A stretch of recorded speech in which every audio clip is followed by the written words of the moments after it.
สวัสดีครับกลับมาพบกันอีกครั้งในช่องนากาชิมะนะครับแล้วก็เช่นเดิมคุณอยู่ในเกม Tale of Grimm ครับเมื่อวานเนี่ยเพื่อนๆหลายๆคนอาจจะได้สังเกตนิดนึงนะครับว่ามันมีตัวละครแปลกๆตัวหนึ่งนะครับที่เรียกได้เลยว่าเป็นตัวละครที่เราเจอตั้งแต่ตอนเริ่มเกมเพราะเขามาเป็น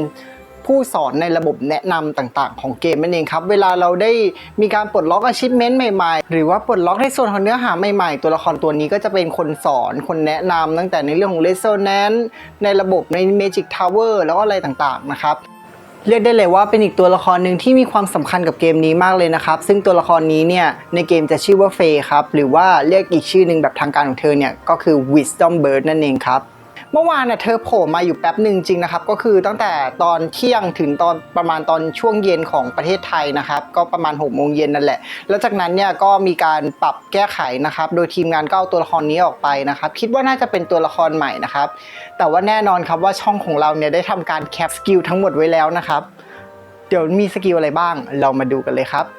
สกิลแรกของเธอคือ Retributive Blightจะทำดาเมจเวทมนต์ใส่ศัตรูที่มีพลังโจมตีสูงสุดพร้อมมีโอกาส 60% ที่จะทำให้อีกฝ่ายติดสถานะ Electric Shock ครับและด้วยความที่ตัวละครนี้เนี่ยถูกปล่อยมาโดยบังเอิญนะครับตรงนี้ผมต้องขออนุญาตแยกในส่วนของสถานะ Electric Shock มาก่อนนะครับ Electric Shock ของตัวละครนี้เนี่ยมันจะดูแปลกจากอีก2ตัวละครก็คืออลิสที่อยู่ทางด้านซ้ายมือแล้วก็ Fairy Mary ที่อยู่ทางด้านขวามือครับโดยทั้งนี้เนี่ยผมจะขออนุญาตอ้างอิงตัวละครที่ถูกต้องนะครับก็คือตัวอลิสกับ Fairy Mary นั่นเองครับหากศัตรูที่ติดสถานะนี้นะครับโดนโจมตีเนี่ยก็จะเสีย HP เพิ่มนะครับ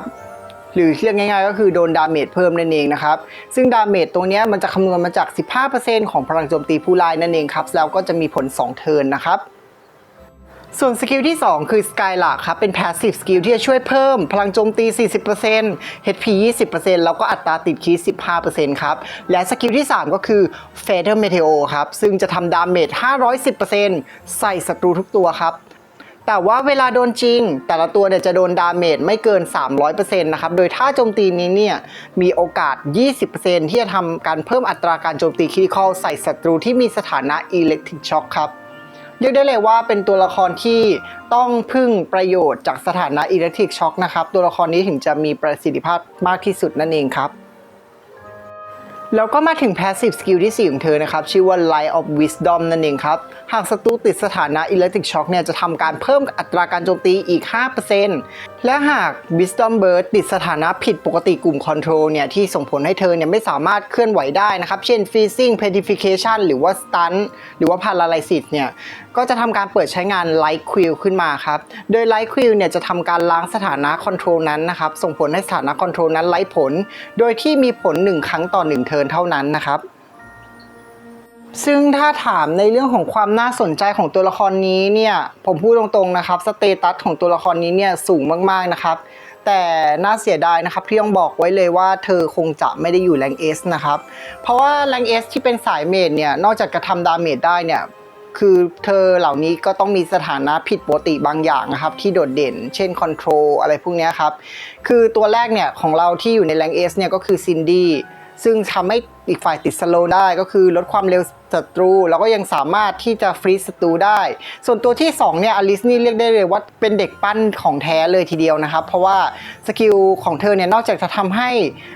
มีการโจมตีต่อเนื่องมีสถานะผิดปกติอย่าง Electric Shock ยังมีสถานะผิดปกติซีลที่จะส่งผลให้ Passive Skill ไร้ผลคือเอาตรงๆเธอเป็นทุกอย่างเลยครับแล้วก็อย่างที่4ของเธอเนี่ยเธอมีสถานะผิดปกติกลุ่มคอนโทรลด้วยก็คือ Paralysis นั่นเองครับจะส่งผลให้ศัตรูเนี่ยไม่สามารถเคลื่อนไหวได้ซึ่งพอมาเทียบในแรง S ด้วยกันนะครับเรียกได้เลยว่ากลายเป็นว่า Wisdom Bird เนี่ยมาแล้วก็คงจะไม่ได้อยู่แรง S แน่นอนนะครับ 100% เพราะว่าจริงอยู่ครับที่ท่าที่3ของเธอรุนแรงครับแต่ว่าถ้าคุณได้ฟังคลิปในส่วนของ Tier List Mate ของผมไปแล้วเนี่ยผมได้กล่าวถึงตัวละครตัวหนึ่งครับมีความสามารถคล้ายกันแบบนี้เลยครับทำดาเมจได้รุนแรงมากซึ่งดาเมจของเธอเนี่ย500 กว่า%เลยทีเดียวนะครับนั่นก็คือไลเลน่านะครับแม่เลี้ยงของซินดี้นั่นเองนะครับซึ่งตัวละครนี้เนี่ยมีท่าที่สามารถโจมตีได้รุนแรงมากครับแต่ว่าเขาก็จะมีเพดานนะครับว่าแต่ละตัวเนี่ยจะรับดาเมจไม่เกิน 300% เท่านั้นนะครับเพราะฉะนั้นเนี่ยเราก็มองว่าแบบเผลอๆเธออาจจะไปอยู่แรงเดียวกับแม่เลี้ยงของซินดี้เลยก็ได้นะครับโอเคครับเรามาดูก่อนนะครับว่าถ้าสมมุติว่าเราจะเอาตัวละครนี้ไปคอมโบเนี่ยคอมโบกับตัวละครธาตุอะไรได้บ้างนะครับจริงๆเรียกได้เลยว่า ก็ส่วนใหญ่ก็จะเป็นท่าแสงเหมือนเดิมนั่นแหละนะฮะตัวแรกก็คือ Alice นะครับซึ่งท่าแรกของเธอเนี่ยจะทำให้มีโอกาสติดสถานะ Electric Shock 50% แต่เธอก็มีสถานะอย่าง Seal นะครับที่จะทำให้สกิล Passive เนี่ยไร้ผลนะครับเรียกได้เลยว่าเป็นตัวเด่นนะครับนอกจากนี้เนี่ยสกิล Electric Shock ก็จะใช้ไม่ได้ผลกับเธอนะครับแล้วก็นอกจากนี้ท่าที่4ดีมเรียมเนี่ยจะทำให้อีกฝ่ายติด Paralysis ได้ครับนี่คือเหตุผลว่าทำไมเธอถึงอยู่แรง S นะครับแค่เอามาพูดเฉยๆครับแต่ว่าถ้าสมมุติว่าคุณอยากจะเอาตัวละครตัวหนึ่งที่มีสถานะโอกาสที่ทำให้ติด Electric Shock เพื่อมาเพิ่มพลังโจมตีของ Wisdom Burst เนี่ยAlice เป็นตัวหนึ่งที่คุณจะต้องเลือกเข้ามานะครับแล้วก็ในส่วนของ Fairy Mary นะครับเธอมีท่าที่จะทำให้อีกฝ่ายเนี่ยมีโอกาสติดสถานะ Electric Shock ถึง 50% ครับแล้วก็ถ้าเรียกได้เลยว่าพอคุณมาฟังในส่วนของตัวละครที่มีโอกาสติดสถานะ Electric Shock แล้วเนี่ยก็จะมีอีกตัวละครที่ได้ผลประโยชน์จากสถานะ Electric Shock นั่นก็คือ Swift Ari นั่นเองครับในส่วนตัว Swift Ari เนี่ยเขาจะทำดาเมจเพิ่มนะครับใส่ศัตรูที่มีสถานะนี้นะครับแล้วนอกจากนี้เนี่ยท่าแรกในการโจมตีของเขาเนี่ยก็ยังมีโอกาสที่ทำให้ศัตรูเนี่ยติดสถานะ Electric Shock ด้วยนะครับและอีกตัวละครหนึ่งนะครับที่เรียกได้เลยว่าเป็นดาเมจดิลเลอร์นั่นก็คือปินชามนั่นเองครับซึ่งตัวละครนี้เนี่ยพออัพไปที่ระดับ6ดาวหรือว่า10ดาวเนี่ยสกิลคิงไลท์ของเขาก็จะมีประสิทธิภาพมากขึ้นนะครับส่งผลให้เขาสามารถจะใส่สถานะผิดปกติก็คือ Electric Shock ให้ศัตรูได้แล้วนอกจากนี้ก็ยังโจมตีศัตรูที่ติดสถานะ Electric Shock รุนแรงขึ้นด้วยครับก็โดยรวมก็จะเป็นประมาณนี้นะครับก็เรียกได้เลยว่าถ้าสมมุติว่า Wisdom Burst เข้ามาตัวละครที่เขาคอมโบได้ผมมองว่าก็ยังอยู่ในส่วนของท่าแสงเหมือนเดิมนะครับเอาจริงๆอ่ะก็คือถ้ามาแนวเนี้ยเรารู้สึกว่า Wisdom Burst จับไม่ค่อยโดดเด่นเท่าไหร่นะในสายตาเราอ่ะเพราะว่าเธอไม่มีสถานะคอนโทรลแล้วก็อย่างที่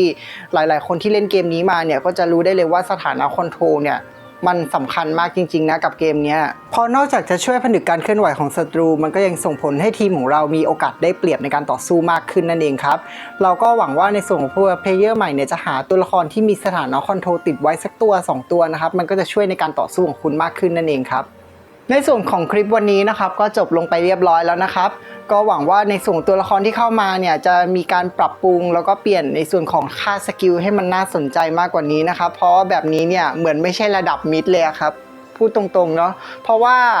อย่างเงี้ยมันเหมือนกับว่าสุดท้ายแล้วว่าตัวเลือกของเพลเยอร์ก็จะมีเหมือนเดิมก็คือไปเลือกใช้น้องอลิชมากกว่าหรือไม่ก็ไปใช้ซินดี้มากกว่าอยู่ดีครับตัวละครนี้ก็อาจจะเรียกได้เลยว่า